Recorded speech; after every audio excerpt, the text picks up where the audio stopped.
वासुदेवाय ओम नमो भगवते वासुदेवाय ओम नमो भगवते वासुदेवाय ओम नमो भगवते वासुदेवाय ओम नमो भगवते वासुदेवाय ओम नमो भगवते वासुदेवाय ओम नमो भगवते वासुदेवाय ओम नमो भगवते वासुदेवाय ओम नमो भगवते वासुदेवाय ओम नमो भगवते वासुदेवाय ओम नमो भगवते वासुदेवाय ओम नमो भगवते वासुदेवाय नमो भगवते वासुदेवाय ओम नमो भगवते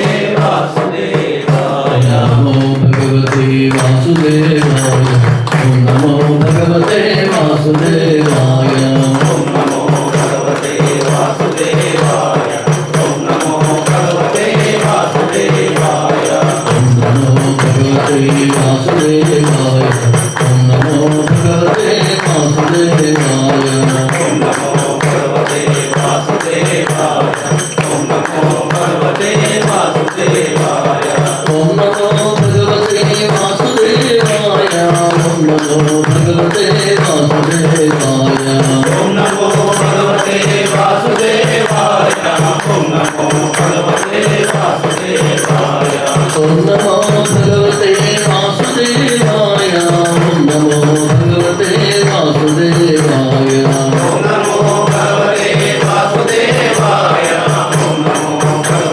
वासुदेवाय ओम नमो भगवते वासुदेवाय ओम नमो भगवते वासुदेवाय ओम नमो भगवते वासुदेवाय ओम नमो भगवते वासुदेवाय गोपाला वृंदावन पाला गोपाला वृंदावन पाला गोपाला वृंदावन पाला गोपाला वृंदावन पाला गोपी गोला गोकुल पाला गोपी गोला गोकुल पाला गोपी गोला गोकुल पाला गोपी गोला गोकुल पाला गोपाला वृंदावन पाला गोपाला वृंदावन पाला गोपी गोला गोकुल पाला गोपी गोला गोकुल पाला मुरली लोला मुनि जन पाला मुरली लोला मुनि जन पाला मुरली लोला मुनि जन पाला मुरली लोला मुनि जन पाला सुर मुनि वंदित गोपाल पाला सुर मुनि वंदित गोपाल पाला पिंडाचितपत्रनेत्रा येन त्वया भारततैलपूर्णः प्रज्वालितो ज्ञानमयः प्रदीपः प्रसन्नपारिजाताय स्तोत्रवेत्रैकपाणये ज्ञानमुद्राय कृष्णाय गीतामृततुले नमः वसुदेवसुतं देवं कंसचाणूरमर्दनं देवकी परमानन्दं कृष्णं वन्दे जगद्गुरुं मूकं करोति वाचालं पंगुं लङ्घयते गिरिं यत्कृपातमहं वन्दे यं ब्रह्मा वरुणेन्द्ररुद्रमरुतः स्तुन्वन्ति दिव्यैस्तवैः वेदैः साङ्गपदक्रमोपनिषदैः गायन्ति यं सामगाः ध्यानावस्थिततद्गतेन मनसा पश्यन्ति यं योगिनः यस्यान्तं न विदुः सुरासुरगणाः देवाय तस्मै नमः।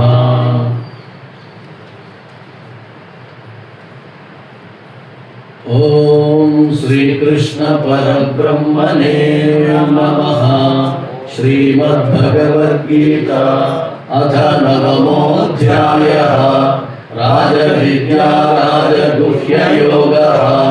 श्रीभगवानुवाच इदं तु ते गुह्यतमं प्रवक्ष्याम्यनसूयवे ज्ञानं विज्ञानसहितं यज्ञात्वा मोक्ष्यसे शुभात्। राजविद्या राजगुह्यं पवित्रमिदमुत्तमं प्रत्यक्षावगमं धर्म्यं सुसुखं कर्तुमव्ययम्। अश्रद्धाः पुरुषाः धर्मस्यास्य परन्तप अप्राप्यामां निवर्तन्ते मृत्युसंसारवर्त्मनि। मया ततमिदं सर्वं जगदव्यक्तमूर्तिना मत्स्थानि सर्वभूतानि न चाहं तेष्वस्थिता न च मत्स्थानि भूतानि तस्य मे योगमैश्वरम्। भूतभृन्न च भूतस्थः ममात्मा भूतभावना यथाकाशस्थितो नित्यं वायुः सर्वत्र महान् तथा सर्वाणि भूतानि मत्स्थानि उपधारय। सर्वभूतानि कौन्तेय प्रकृतिं यान्ति मामिकां कल्पक्षये पुनस्तानि कल्पादौ विसृजाम्यहं। प्रकृतिं स्वामवष्टभ्य विसृजामि पुनः पुनः।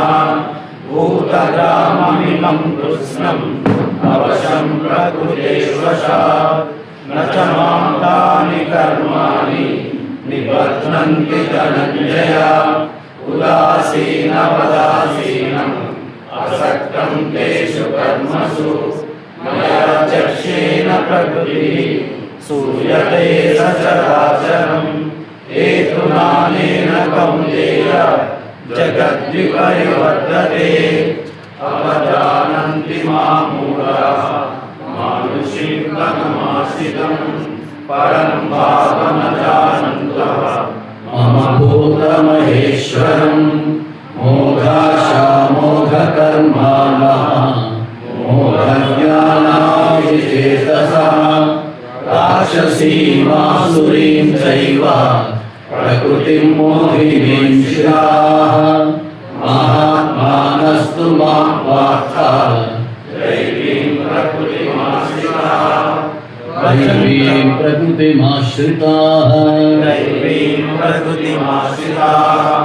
भजन्त्यनन्यमनसः ज्ञात्वा भूतादिमव्ययम्। सततं कीर्तयन्तो मां यतन्तश्च दृढव्रताः। यतन्तश्च दृढव्रताः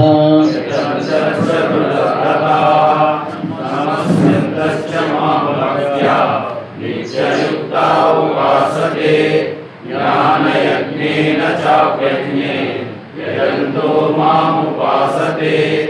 एकत्वेन पृथक्त्वेन बहुधा विश्वतो मुखम् अहं चतुरहं यज्ञः स्वदाहमहमौषधम्। मन्त्रोऽहमहमेवाच्यम् अहमग्निरहं मृतम्। पितामहस्य जगतः माता दाता पितामहः। वेद्यं पवित्रमोङ्कारः रुक्सामयजुरेव च गतिर्भर्ता प्रभुः साक्षी निवासं शरणं सुहृदु प्रभवः प्रलयस्थानं निदानं बीजमव्ययम् तपम्यहमहं वर्षं निर्गुणामि सृजामि च अमृतं चैव मृत्युश्च सदसच्चाहमर्जुन त्रैविद्या मां सोमपापूतपापाः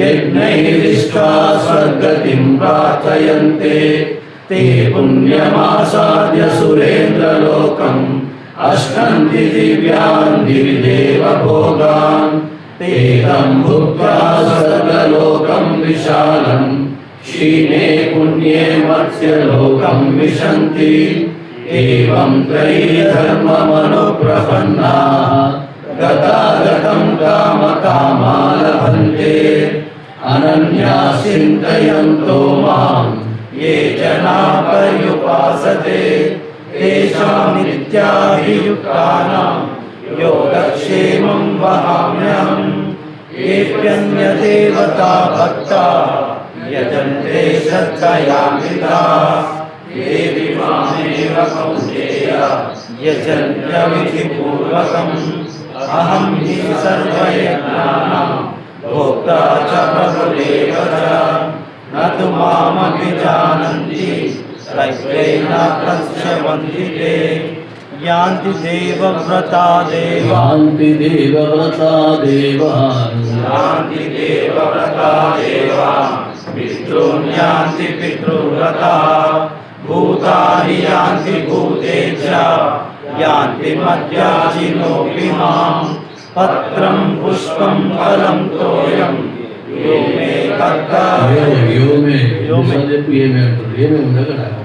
यो मे भक्त्या प्रयच्छति यो मे भक्त्या प्रयच्छति तदहं भक्तृप्रहुदम् अश्नामि प्रयतात्मनः यत्करोषि यदश्नासि यज्जुहोषि ददासि यज्जुहोषि ददासि यज्जुहोषि ददासि यज्जुहोषि ददासि यज्जुहोषि ददासि यत्तपस्यसि कौन्तेय तत्कुरुष्व मदर्पणम् शुभाशुभफलैरेवं मोक्षसे कर्मबन्धनैः मोक्षसे कर्मबन्धनैः मोक्षसे कर्मबन्धनैः सन्न्यासयोगयुक्तात्मा विमुक्तो मामुपैष्यसि समोऽहं सर्वभूतेषु न मे द्वेष्योऽस्ति न प्रियः ये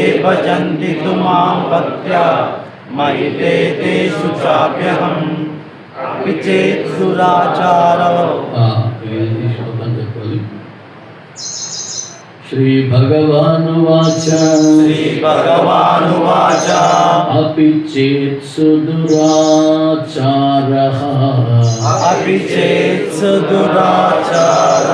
चारः इकडे वाचकोंड भले रेपटली दोस्तर अपि चेत् सुदुराचारः भजते मामनन्यभाक्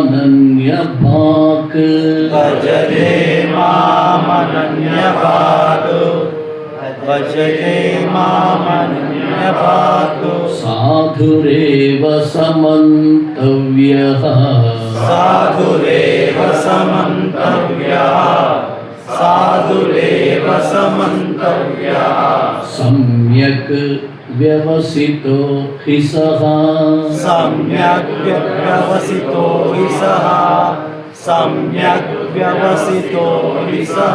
क्षिप्रं भवति धर्मात्मा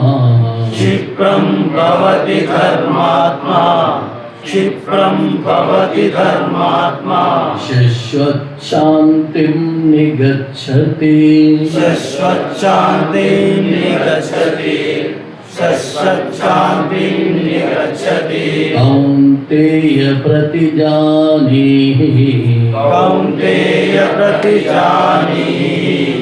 कौन्तेय प्रतिजानीहि न मे भक्तः प्रणश्यति నమే భక్త ప్రణశ్యతి. నిన్నటి వరకు 29 శ్లోకం మనం తెలుసుకున్నాం. ఈరోజు 30 శ్లోకం.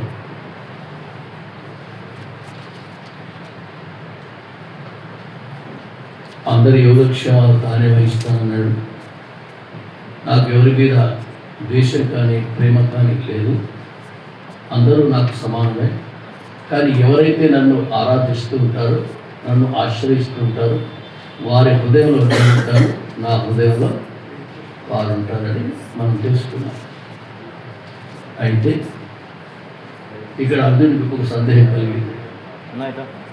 నీ దర్బార్లో ప్రవేశించడానికి పుణ్యాత్మలకైన అవకాశం, మరి పాపాత్మలకు దుర్మార్గులకు అటువంటి వారికి అవకాశం లేదా అని అడుగుతున్నాడు.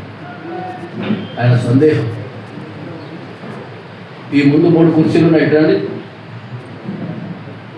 ముందు 3 కుర్చీలు ఉన్నాయి, ఇట్లాంటి ముందు 3 కుర్చీలు ఉన్నాయి. ఇట్లా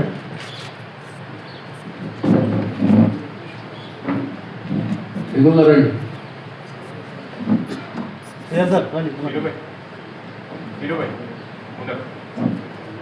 ముందు రండి. ఖాళీ పెట్టి మీరు ఇంకో సీట్ విడిచిపెట్టి కూర్చోకండి. మేము మెట్కల్లో ఇచ్చి వస్తాం, 50-35 కిలోమీటర్లు ముందు వస్తాం. మీరు ఊరిలో ఉండి కూడా ఇది టైంకి రాలేదు.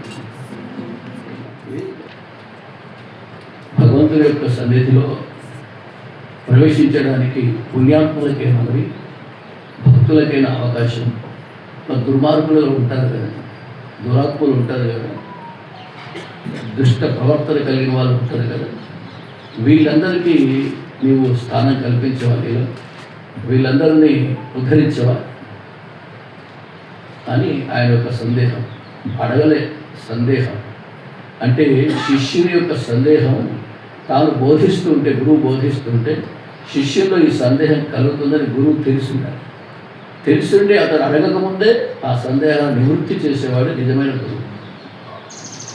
నేను ఈ బోధిస్తుంటే ఈ సందేహం నాకు వస్తుంది, ఈ సంశయం వస్తుంది, ఈ సంశయం ఆయన అడగకముందే తాను నివారణ చేస్తాడు. అలాంటి వాడు ఉత్తమమైన భక్త. కాబట్టి అర్జునుడికి ఈ విషయం తెలిసింది.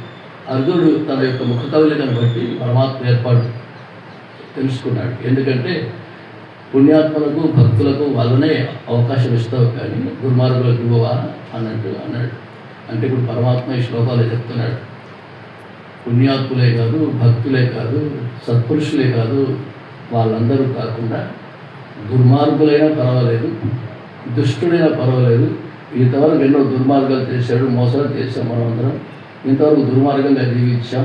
ఇప్పుడైనా పరమాత్మ బోధ విని మనం పుణ్యాత్మం కావాలి. ఆ విషయం ఇక్కడ ఎందుకు చెప్తున్నాడు?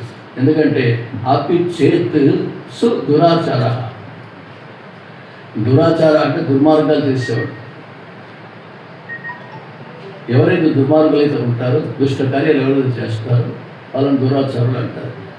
వీళ్ళు ఏమంటున్నాడు? సుదురాచార. ఇక దానికి ఒక సర్గ పెట్టాడు. సుదురాచార అంటే ఎంతటి పాపాత్ములైనా పర్లేదు. పాపాత్ములలో మరీ పాపాత్ముడు, వానంత పాపాత్ముడు ఇంకోటి ఉన్నాడు. అలాంటి వానికి కూడా నేను అవకాశం ఇస్తాను. నా దర్బార్లో ప్రవేశించడానికి అందరికీ అవకాశమే.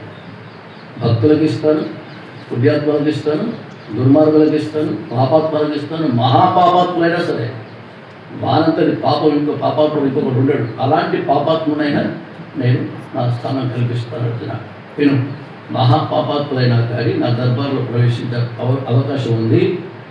అయితే ఎలా ఏమంటాడు తెలుసా? ఆపి చేత్ సుదురాచార. వాడంతటి పాపాత్ముడైనా భజతే మాం అనన్య భాగ్. అంటే నాకు ఎందుకంటే ఎంత పాపాత్ముడైనా కానీ అనన్య భక్తితో నన్ను సేవించిన వారికి ఈ అవకాశం ఉంటుంది.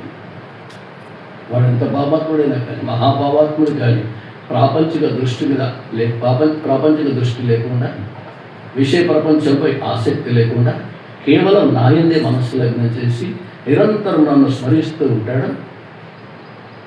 అలాంటి వాడిని నేను స్వీకరిస్తాను. ఎంత దుర్మార్గుడైనా కానీ. కాబట్టి ఇప్పుడు పరసవేది ఉంటుంది.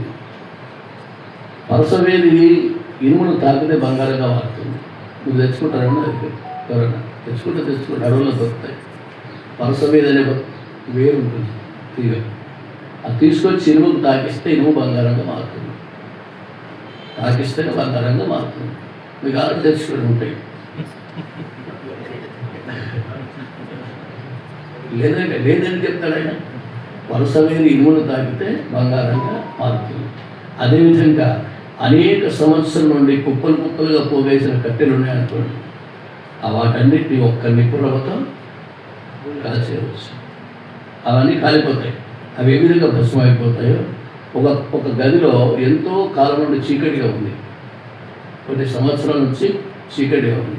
ఆ చీకటి ఎలా తొలగిపోవాలి? దీపం వెలిగిస్తే ఆ యొక్క దీపం ఎన్ని సంవత్సరాలు పడి ఉన్న చీకటి దీపం వెలిగించగానే ఏ విధంగా అది పోతుందో, అదేవిధంగా భక్తితో నన్ను ఆరాధిస్తే అని పాపాలన్నీ పోతాయి.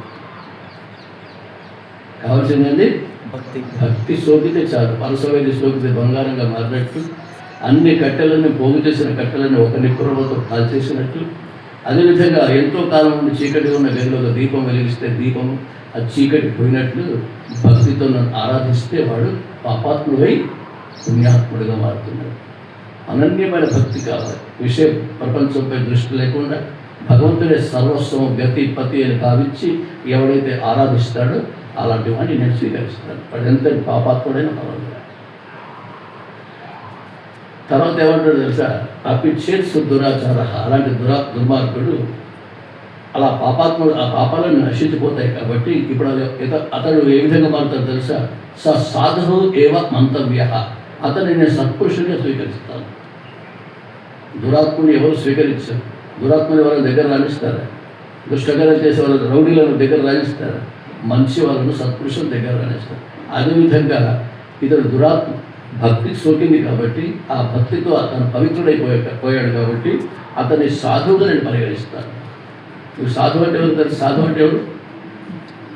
గడ్డాలు మీసాలు పెంచుకొని కాషాయం ధరించిన వాడా? ఎవడు సాధువు అంటే? సత్వగుణం కలిగిన వాడు, సత్పురుషుడు సాధువు అని చెప్పబడతాడు. అలాంటి సత్పురుషుడుగా మారిపోతున్నాడు ఎవరు? దుర్మార్గుడు. ఎంతటి దుర్మార్గుడైనా అనన్యమైన భక్తితో సేవించడం వల్ల సత్పురుషుడిగా అతన్ని స్వీకరిస్తాడు. అంటే ఇంకోటి ఏమంటాడు? సాధు ఏవ సమంతవ్య సమ్యక్. సమ్యక్ అంటే ఉత్తమమైన మార్గాన్ని ఎన్నుకున్నాడు. ఎప్పుడైనా ఇంతకుముందు దుర్మార్గాలు చేశాడు, దుర్మార్గంగా జీవించాడు, కానీ ఇప్పుడు నన్ను ఆశ్రయించి నన్ను ఆరాధిస్తున్నాడు కాబట్టి అతను ఎన్నుకున్న మార్గం అంటే ఇప్పుడు ఉత్తమమైన మార్గం. సమ్యక్ అంటే ఉత్తమమైన మార్గాన్ని ఎన్నుకున్నాడు. వ్యవసిత, ఆ మార్గాన్నే అనుసరించాలని అనుకున్నాడు.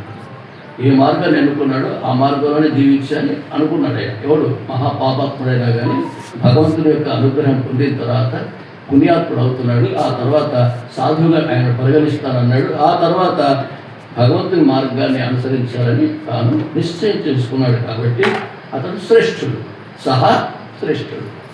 సమ్యక్ వ్యవసిత ఇసహ, అతడు నాకు శ్రేష్ఠుడు. ఎందుకంటే ఈ లోకంలో ఉత్తమమైన మార్గం ఏది?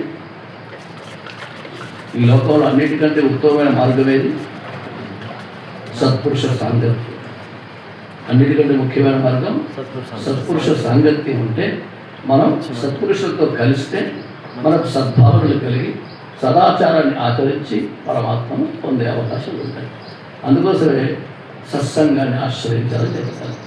సత్సంగత్వే నిస్సంగత్వం, నిస్సంగత్వే నిర్మోహత్వం, నిర్మోహత్వే నిశ్చలతత్వం, నిశ్చలతత్వే జీవన్ముక్తి. భజగోవిందంలో శక్తులు చెప్తారు. సత్సంగం ఇప్పుడు ఇది ఇక్కడికి ఏం జరుగుతుంది? ఇది సత్సంగం. ఇప్పుడు సత్సంగతే నిస్సంగత్వం. ఎప్పుడైతే మీరు ఇక్కడికి వచ్చి కూర్చున్నారో ప్రపంచంతో డిటాచ్మెంట్ పోయింది. ఇప్పుడు ఎవరితో అటాచ్మెంట్ అయింది? భగవంతుడితో అటాచ్మెంట్ అయింది, ప్రపంచంతో డిటాచ్మెంట్ అయింది. అంటే సత్సంగంలో ఉండడం వల్ల నిస్సంగత్వం ఏర్పడింది. ఇప్పుడు డిటాచ్మెంట్ అయితే ప్రపంచంతో డిటాచ్మెంట్, ఇప్పుడు భగవంతుడితో అటాచ్ అయిపోయింది. నిస్సంగత్వే నిర్మోహత్వం. ఎప్పుడైతే ఇక్కడ సంగత్వం ఏర్పరచు, ఇక్కడ అందరం కూర్చున్నామో, ఇక్కడ ఉన్న విషయాలను తెలుసుకుంటున్నామో, ఈ మార్గాన్ని మనం అనుకున్నాం అనుకో, అప్పుడేమవుతుంది తెలుసా? ప్రపంచంపై ఆసక్తి పోతుంది. నిస్సంగత్వే సత్సంగత్వే నిస్సంగత్వం, నిస్సంగత్వే నిర్మోహత్వం. ఇప్పుడు మోహం పోయింది, ప్రపంచ వ్యామోహం పోయింది. ప్రపంచానికి సంబంధించిన ఆలోచనలు ఉన్నాయా? ఇప్పుడు ఉన్నాయా? విషయ ప్రపంచానికి సంబంధించిన ఆలోచనలు ఉన్నాయా? అంటే పోయింది, ఆ మోహం పోయింది. అంటే పొద్దునే మనం ఇక్కడికి వచ్చాం. వాక్య ప్రపంచంలో మనకు అవసరం లేదు, పరమాత్మ వైపు మనం వెళ్ళాలని చెప్పి దాన్ని విడిచి ఇక్కడికి వచ్చాం. కాబట్టి సత్సంగం చేయడం వల్ల మనకు ప్రపంచంతో డిటాచ్మెంట్ అయింది. నిస్సంగత్వం కలగడం వల్ల మనం దీనిపైన వ్యామోహం పోయింది. నిర్మోహత్వే నిశ్చలతత్వం. ఎప్పుడైతే ప్రపంచం మీద వ్యామోహం పోయిందో నీ మనస్సు నిశ్చలమైపోతుంది. భగవంతుని అందు మనస్సు లగ్నం చేసావు కాబట్టి మనస్సు నిశ్చలంగా, ప్రశాంతంగా, శాంతంగా ఉంటుంది. ప్రపంచంపై మనస్సు ఉన్నంతసేపు నీ మనస్సు అంతా అకలవికలం అవుతుంది. ఏవేవో ఆలోచనలు, ఏవో పొందాలని ఆలోచనలు, ఏదో సంపాదించాలి, ఏదో ఉండాలని నీ మనస్సు ఆ వైపు వెళ్తుంది. కాబట్టి మనస్సు కలత చెందుతుంది. ఇప్పుడు ఇక్కడికి వచ్చి కూర్చున్నాడు కాబట్టి మనస్సు ప్రశాంతంగా ఉంటుంది. నిశ్చలతత్వం, మనస్సు నిశ్చలమైపోతుంది. నిశ్చల తత్వే జీవన్ముక్తి. ఈ నిశ్చల తత్వమే జ్ఞానాన్ని అందుకుంటుంది, ముక్తిని ప్రసాదిస్తుంది. కాబట్టి అన్నిటికంటే గొప్ప మార్గం ఏది? సత్సంగం. కాబట్టి పరమాత్మను చేరుకునే మార్గం కాబట్టి అది ఈ సత్సంగాన్ని ఆశ్రయించాడు. అది ఈయన ఆశ్రయించాడు. ఎవరు? దుర్మార్గుడైన వాడు భగవంతుని ఆశ్రయించి అతన్ని అనన్యమైన భక్తితో ఆరాధిస్తూ ఉండడం వల్ల పవిత్రుడైనాడు. ఆ పవిత్రుడైన తర్వాత అతని సాధువుగా ఆయన పరిగణిస్తున్నాడు. ఎందుకంటే సత్పురుషుడు కాబట్టి సన్మార్గాన్ని ఎన్నుకొని అందులోనే ఆ మార్గంలో జీవిస్తున్నాడు కాబట్టి అతను నేను స్వీకరిస్తాను. ఇది చెప్పడు. ఎంత దుర్మార్గుడైన వాడు సర్వం జ్ఞాన ప్లవీనయ వృజినం సంతరిష్యసి. ఎంతటి పాపాత్ముడైనా కానీ జ్ఞానం అనే నావ లభించిందనుకో వాడు తీరాన్ని చేరిపోతాడు. జ్ఞానం అనే నావ లభించిందనుకో ఎంత గొప్ప సముద్రం కానీ, ఎంతటి మహా సముద్రమైనా పర్వాలేదు, అంతటి సముద్రం ఎలా దాటాలని అవసరం లేదు. ఒక నావ ఉందంటే ఆ సముద్రాన్ని ఏ విధంగా దాటుతామో ఈ జ్ఞానం అనే నావ నీకు లభించిందంటే అజ్ఞానం అనే తీరాన్ని దాటి ముక్తిని పొందవచ్చు. అలాంటిది సత్పురుష సాంగత్యం. కాబట్టి మనం చేసిన పాపాలన్నీ నిష్కృతి అయిపోతాయి. ఇప్పుడు సర్వం జ్ఞాన ప్లవేనైవ అంటే నావ ఏ విధంగా మనం నదిని దాటిస్తుందో ఈ యొక్క పాపాలన్నింటినీ ఈ సత్సంగంలో ఆశ్రయించడం వల్ల పాపాలన్నీ నిష్కృతి అవుతాయి. మనం పాపాలు 3 విధాలుగా చేస్తాం. మీరు చేస్తారు లేదా? పాపం రోజు మస్తుగా చేస్తారు. ఏమేం చేస్తారు? దేంతో చేస్తారు పాపం? దేంతో చేస్తారు పాపం? ఒకటి దేహం. దేహం వల్ల పాపాలు చేస్తారు లేదా? ఏం చేస్తారు పాపం? అది కూడా నేను చెప్పాలి. మీరు చేసే పాపాలు నేను చెప్పాను. మీరు చేసే పాపాలు కూడా నేను చెప్పాను. ఇతరులను హింసిస్తారు లేదా? దేహంతో అపవిత్రమైన పదార్థాలను సేవించడం, మద్యం, మాంసం ఇవన్నీ ఉంటాయి. అపవిత్రమైన పదార్థాలను తీసుకోవడం, జూదం, దొంగతనం, వ్యభిచారం, మోసం ఇవన్నీ ఉన్నాయి కదా. ఇవన్నీ దేహంతో చేసే పాపాలు. మరి ఈ పాపాలన్నీ ఎలా పోవాలి అంటే ఎలా పోతాయి? దేహంతో చేసిన పాపాలు ఎలా పోవాలంటే పవిత్రమైన నదుల్లో స్నానం చేస్తారు.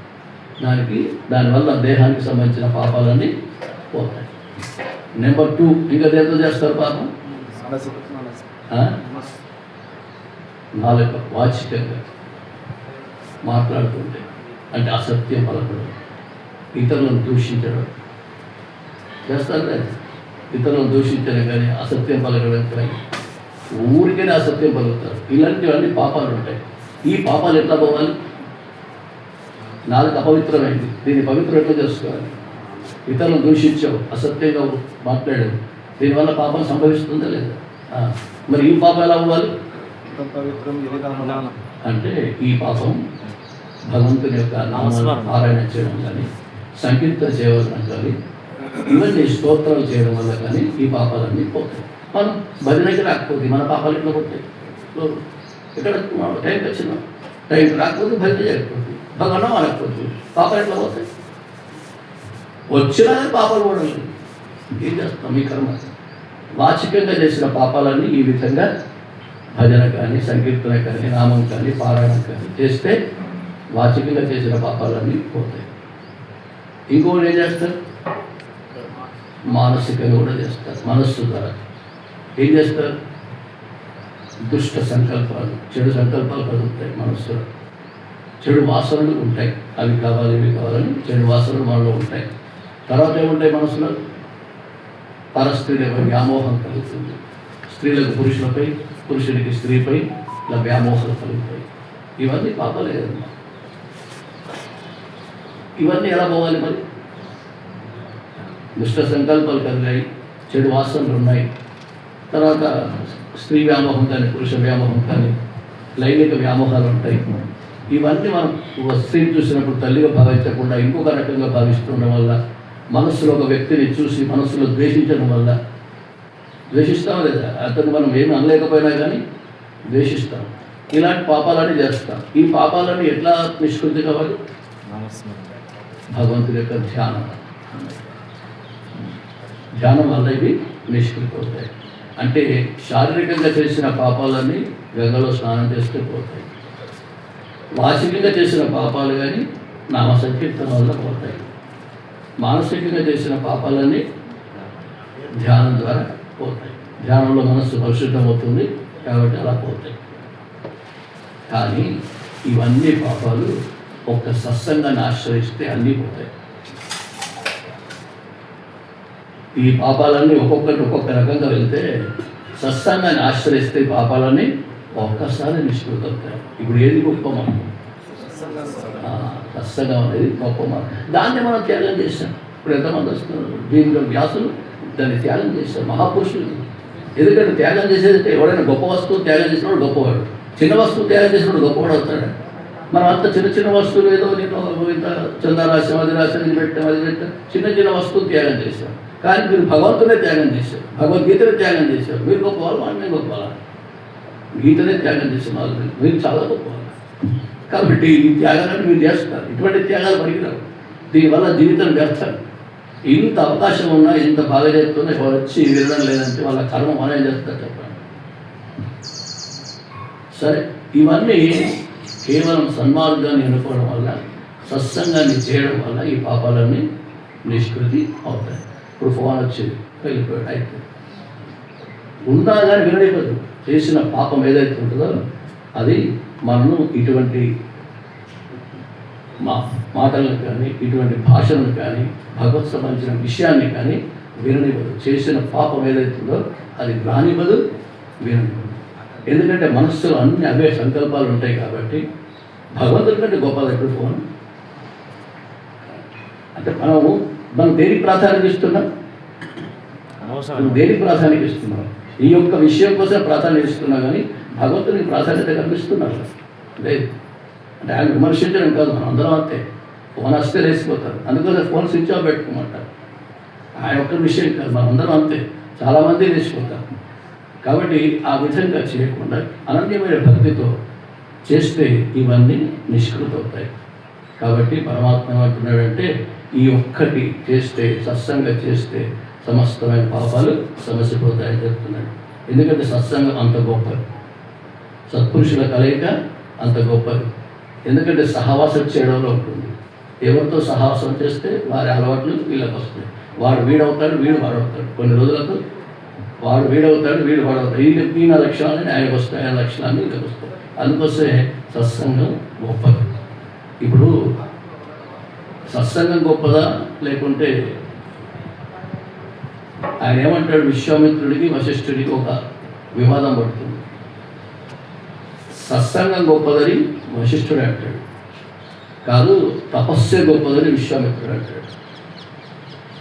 ఇద్దరు వాదులాడుకుంటారు. వీళ్ళ పంచాయతీ ఎవరు చెప్పాలి? వీళ్ళ పెద్దవారు అందరికి పెద్ద బ్రహ్మ ముసలాడు ఉన్నాడు, సృష్టికర్త. ఆయన దగ్గర వెళ్ళారు. ఎలా సార్ ఇది అంటే, ఆ సత్సంగం యొక్క మహత్వం నాకు చెప్పడానికి సాధ్యం కాదు. నాకు 3 నోళ్ళు ఉన్నాయి కానీ ఇది సాధ్యం కాదు. మీరు పరమేశ్వరుని అంటే ఆ విష్ణుమూర్తిని అడగండి అంటే అక్కడికి వెళ్ళారు. అక్కడ అడుగుతాడు, నాకు కూడా ఇది చెప్పడం సాధ్యం కాదంటాడు. కైలాసానికి వెళ్తారు, ఆయన కూడా అడుగుతారు, నాకు కూడా ఆ సత్సంగం యొక్క మహిమ, ఆ తత్వాన్ని చెప్పడం నాకు కూడా సాధ్యం కాదని. అంత గొప్పది. చివరికి తిరిగి తిరిగి తిరిగి విష్ణుమూర్తి దగ్గర వచ్చి తను ఆయన ఏమంటాడు, నాకు కూడా సాధ్యం కాదు, కైలాసపతి కూడా చెప్తాడు తాను కూడా సాధ్యం కాదని. తిరిగి అన్నిటి స్థితికర్త తాను కాబట్టి మరి ఈయనే పరిష్కరించాలి. మళ్ళీ ఆయన దగ్గరకు వచ్చి అడిగితే నేను కూడా చెప్పలేను, అక్కడ ఆదిశేషుడు ఉన్నాడు, అతను అడగండి, వారికి 1000 నోట్లు ఉన్నాయి, మాకు ఒకటే ఉంది, అతనికి 1000 ఉన్నాయి, కాబట్టి అతను అడగండి అని చెప్తాను. ఆదిశేషుడి దగ్గర పోయి ఆయన అడుగుతారు, ఏమండి సత్సంగం గొప్పదా తపస్సు గొప్పదా అంటాడు. ఆయన అంటాడు, నా నెత్తి మీద ఏముంది, భూమిని వస్తుంటాడు కదా, నా నెత్తి మీద బరువు ఉంది, ఈ బరువు మీరు తొలగిస్తే ఎవరన్నా మీ శక్తి చేత అప్పుడు నేను బయటకు వచ్చి ఎందుకంటే ఫ్రీ అవుతాను, మీ యొక్క విషయం నేను చెప్తానంటాడు. సరే అన్న తర్వాత ఇప్పుడు వశిష్ఠుడు ఏమంటాడంటే, విశ్వామిత్రుడు ఏమంటాడంటే, నేను 100 సంవత్సరాలు తపస్సు చేశాను కదా, ఆ తపశ్శక్తి భూమాత నీకు ధారపోస్తున్నాను, కొద్దిసేపు నువ్వు ఆ తపశ్శక్తిపై ఆధారపడి నిల్చో, తర్వాత ఆశేషుడు తన యొక్క సమస్య పరిష్కరిస్తాడు అని అడుగుతాడు. అడిగితే అది కదలదు, అలాగే ఉంటుంది, ఇంకా బరువైపోతుంది. ఇదేంటయ్యా నిశ్చితికి బరువైపోయింది కానీ కదలలేదని అడుగుతాడు. అప్పుడు వశిష్ఠుడు అంటాడు, 1 గంట సత్సంగం, ఒక్కరోజు సత్సంగం, 1 గంట సత్సంగం చేస్తే ఫలితం వస్తుంది కదా, ఆ ఫలితాన్ని ధారవస్తున్న భూమాత ఒకసారి పక్కకు తిరిగి ఆయన బరువు దించేస్తే ఆ సమస్య పరిష్కారం చేస్తాడని చెప్తే భూమాత లాగా తిరిగి పక్కకు వచ్చేస్తుంది. ఏ శక్తి మీద ఆధారపడింది? 100 సంవత్సరాలు తపస్సు చేసిన ఆ ఫలితం తీసుకోలేదు, కేవలం 1 గంట 1 రోజు సత్సంగం చేసిన వారి ఫలితం అంత గొప్పది. ఏది గొప్పది? అన్నిటికంటే సత్సంగం. ఇప్పుడు చెప్పడం మీకు సమస్య పరిష్కారం అంటాడు, ఇంకేం చెప్తావు, మాకు అర్థమైపోయింది. 100 సంవత్సరాలు తపస్సు ధారపోసినా నువ్వు కదలలేదు, 1 రోజు సత్సంగ ఫలితాన్ని ధారపోస్తే నువ్వు కదిలావంటే సత్సంగమే గొప్పది కాబట్టి మాకు అర్థమైపోయింది. నువ్వు చెప్పేది ఉంది, ఇంకా సమస్య పరిష్కారం చెప్పనా అంటే ఇలాగే సమస్య పరిష్కారం జరిగింది. ఇప్పుడు అన్నిటికంటే గొప్పదంటే సత్సంగం. ఇది ఎప్పుడు జరుగుతున్నది, ఇది ఎప్పుడు జరుగుతుంటే మేము ఏం చేస్తామంటే ప్రతి వారం ఇప్పుడు ఇలా చేసిన తర్వాత ప్రతి వారం పెట్టుకుంటాం. ఎందుకంటే మీకు మాకు వారధిగా అది సత్సంగం ఉంటుంది. సత్సంగాలు పెట్టుకుంటే మనకు మళ్ళీ ఎప్పుడు ఇవన్నీ విషయాలు మనకు రోజు ప్రతి వారం అందుతుంటాయి. బ్యాటరీ డిశ్చార్జ్ అయిపోయింది అనుకోండి, మళ్ళీ చేస్తాం. ఇప్పుడు మనకంతా డిశ్చార్జ్ అయిపోయిన తర్వాత మళ్ళీ సత్సంగానికి వస్తే మళ్ళీ ఛార్జింగ్ చేసుకున్నట్టు, మళ్ళీ కొన్ని రోజుల దాకా మళ్ళీ వారం దాకా అది ఉంటుంది, మళ్ళీ డిశ్చార్జ్ అయిపోతుంది, మళ్ళీ వారం తర్వాత మళ్ళీ ఇక్కడ పెట్టాం. ఆ విధంగా సత్సంగంలో సత్పురుషుల కలయిక కాబట్టి అది మనకు ఎంతో జ్ఞానాన్ని ప్రసాదిస్తుంది, సన్మార్గాన్ని చూపిస్తుంది. కాబట్టి ఆ సత్సంగంలో చేరితే శారీరకంగా చేసిన పాపాలు కానీ, మానసికంగా చేసిన పాపాలు కానీ, వాచికంగా చేసిన పాపాలన్నీ ఒక్కసారి నిష్కృతం అవుతున్నాయి అని చెప్తున్నాడు. కాబట్టి గుడిలో చీమ ఉంది అనుకోండి, ఆ చీమ ఎంత చేసిందట, ఈ గుడి అమ్మవారు ఉంది, ఇక్కడ అన్నీ ఆ చీమ అమ్మవారికి చేరాలంటే ఎంత కష్టం చెప్పి, ఎవరు వచ్చి తొక్కుతారో ఏం చేస్తారో ఎప్పుడు చచ్చిపోతారో దానికి తెలియదు, చిన్నది కదా. ఎవరైనా భక్తులు వస్తుంటారు, ఇక తొక్కితే ఉంటుందా, మరి అక్కడికి చేరే అవకాశం కూడా దానికి ఉందో లేదో తెలియదు. భక్తులు వస్తుంటారు పోతుంటారు, ఎవరి పాదాల కింద పడిపోయినా చచ్చిపోతుంది. ఇప్పుడు ఏం చేయాలి, మరి నేను అమ్మవారి పాదాల కిందకు చేరాలి, ఏం చేయాలని ఆలోచించి ఏం చేసిందంటే, ఈ యొక్క పూల చెట్లు ఉన్నాయి కదా, అవన్నీ పూలు ఉన్నాయి కదా, ఆ పూలను ఏం చేస్తారు, గుళ్ళో పూలను ఎవరికి సమర్పిస్తారు, భగవంతుడు సమర్పిస్తారు. కాబట్టి ఒక పువ్వులో చేరిపోయింది చీమ, ఒక పువ్వులో చేరిపోయింది. ఒక భక్తుడు వచ్చాడు, ఆ పుష్పాన్ని తెంపాడు, అమ్మవారి పాదాల కింద పెట్టాడు. అంటే ఇప్పుడు ఎంతో చేరలేను అనుకున్నది కూడా భగవంతుడిని ఆశ్రయిస్తానో లేదో, అతని యొక్క అనుగ్రహం కలుగుతుందో లేదో, అక్కడికి వెళ్తానో లేదో అనుకున్నది. కానీ ఏం చేసేది, ఒక పుష్పంలో చేరిపోగానే మనం తీసుకెళ్ళి అక్కడ పెట్టాము, అది ఎంత సులువుగా భగవంతుని చేరిందో చూడండి. అదే విధంగా నువ్వు భగవంతుని చేరాలంటే సత్సంగం అనే పుష్పంలో చేరాలి, సత్సంగం అనే పుష్పంలో చేరాలి. ఆ సత్సంగం నేను భగవంతుని దగ్గరికి తీసుకెళ్తుంది. ఇది సత్సంగం యొక్క గొప్పతనం. ఎందుకంటే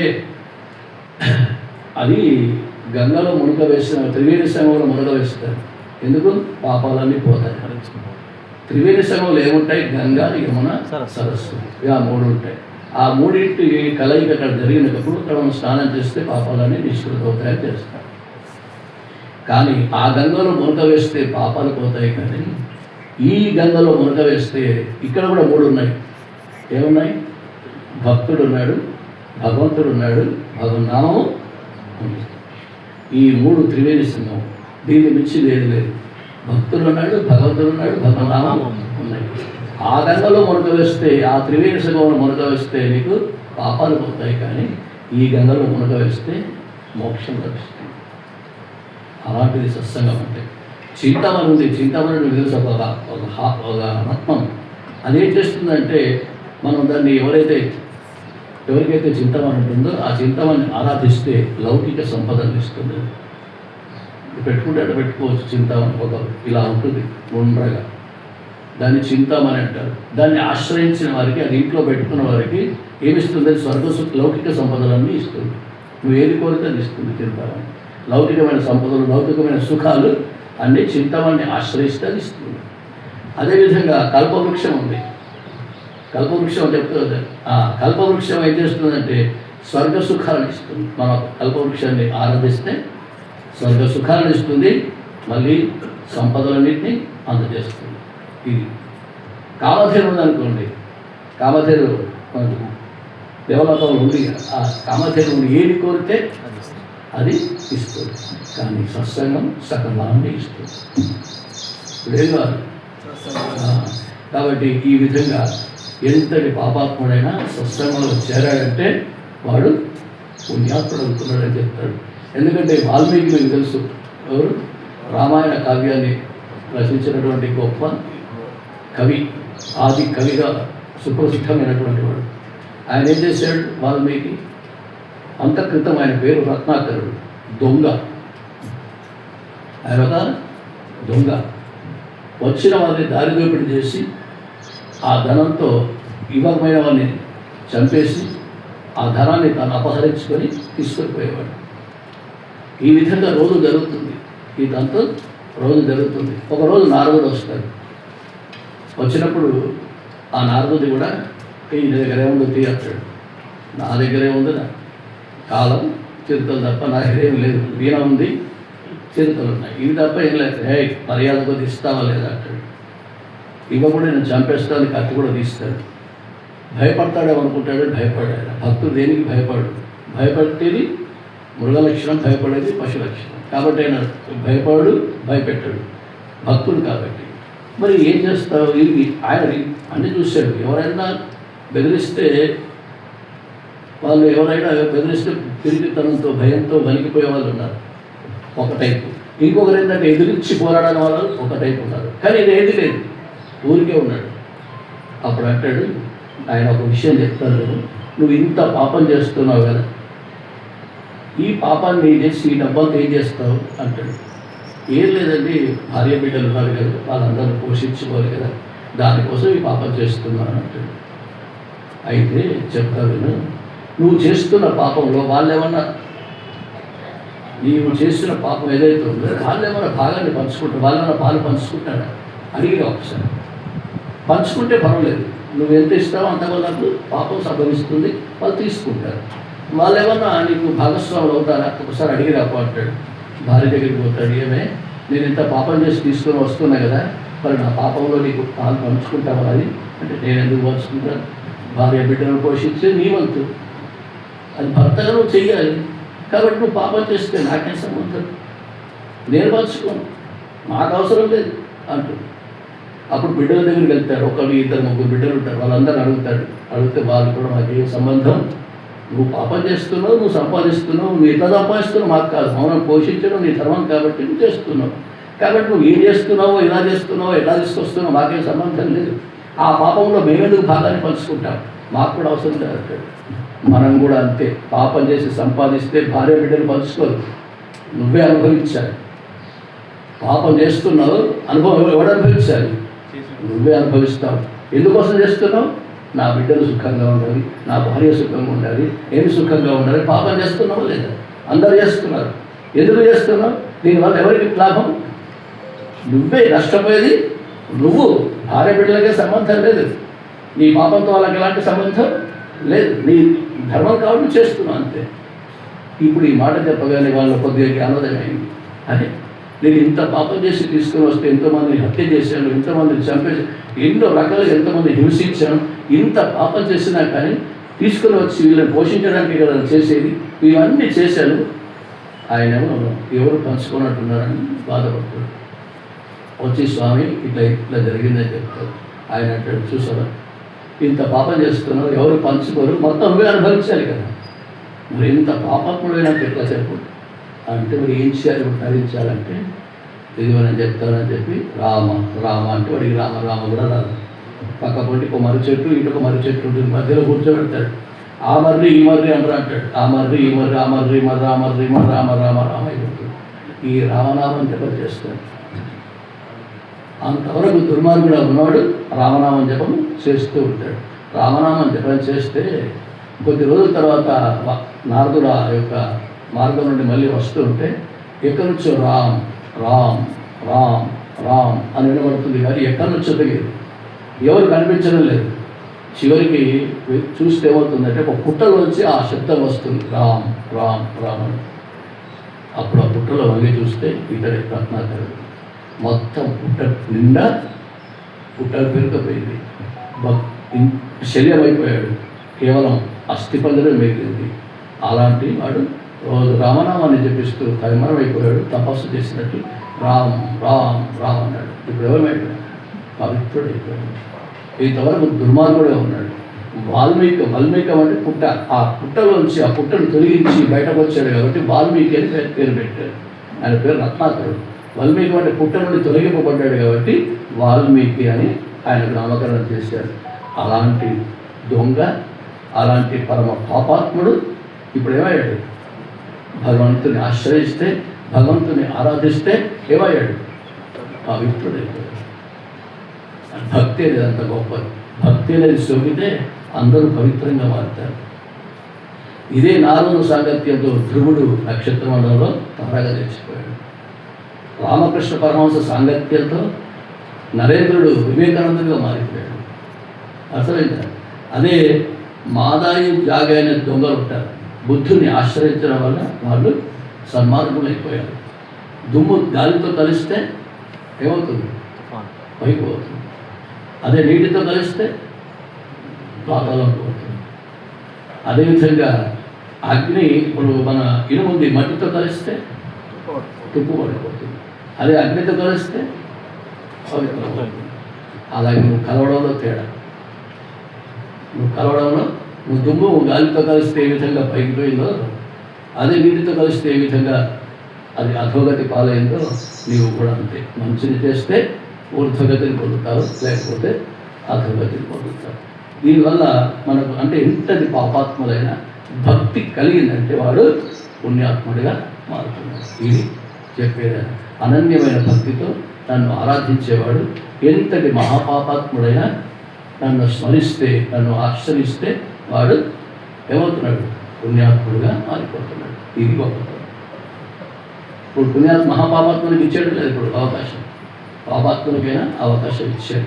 కాబట్టి ఇప్పటి వరకు మనం ఎన్నో పాపాలు చేస్తాం, ఎందరినో మోసం చేస్తాం, ఎందరినో అన్యాయం చేస్తాం. ఇకనైనా మానుకోవాలి.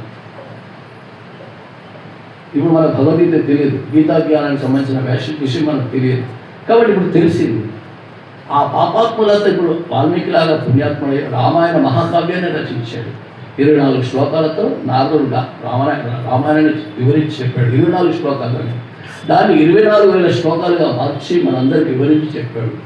ఆదికవిగా మారిపోయాడు. అంత దొంగ కూడా రామాయణ కావ్యాన్ని రచించిన ఆదికవిగా ఆయన పేరు పొందాడు. అంతటి పుణ్యాత్ముడయ్యాడు, అంతటి పవిత్రుడయ్యాడు.